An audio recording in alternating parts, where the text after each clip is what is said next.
I V F fail ಆದಾಗ ಏನು ಮಾಡಬೇಕು?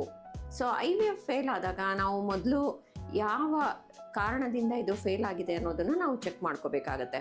ಸೊ ಇಂಪ್ಲಾಂಟೇಷನ್ ಫೇಲ್ಯೂರ್ ಅನ್ನೋದು ನಾವು ಕಾಮನ್ ಆಗಿ ನೋಡ್ತೀವಿ. ಐ ವಿ ಎಫ್ನಲ್ಲಿ 100% ಸಕ್ಸಸ್ ಇರೋದಿಲ್ಲ. ಸಕ್ಸಸ್ ಬಂದ್ಬಿಟ್ಟು 40ರಿಂದ 45% ಇರುತ್ತೆ. ಮತ್ತು ಇದು ನಾನಾ ಕಾರಣಗಳ ಮೇಲೆ ಡಿಪೆಂಡ್ ಆಗುತ್ತೆ. ಏಜ್ ಇರ್ಬೋದು, ಎಂಬ್ರಿಯೋ ಕ್ವಾಲಿಟಿ ಇರ್ಬೋದು, ಎಗ್ ಕ್ವಾಲಿಟಿ, ಸ್ಪರ್ಮ್ ಕ್ವಾಲಿಟಿ ಎಲ್ಲದ್ರ ಮೇಲೆ ಡಿಪೆಂಡ್ ಆಗುತ್ತೆ.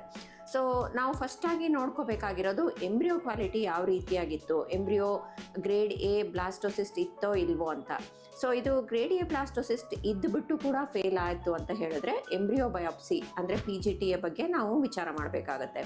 ಸೊ ಎರಡನೇ ಮುಖ್ಯ ಕಾರಣ ಅಂತ ಹೇಳಿದ್ರೆ ಎಂಡೋಮೆಟ್ರಿಯಂ.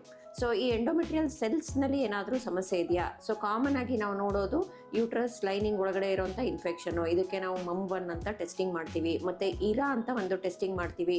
ಈ ಎಂಡೋಮೆಟ್ರಿಯಮ್ಗೆ ರಿಸೆಪ್ಟಿವಿಟಿ ಇದೆಯಾ ಇಲ್ವಾ, ಮತ್ತು ಅದು ಕರೆಕ್ಟ್ ಟೈಮಿಗೆ ನಾವು ಎಂಬ್ರಿಯೋ ಟ್ರಾನ್ಸ್ಫರ್ ಮಾಡ್ತಾ ಇದ್ದೀವಾ ಅಂತ ನೋಡಲಿಕ್ಕೆ.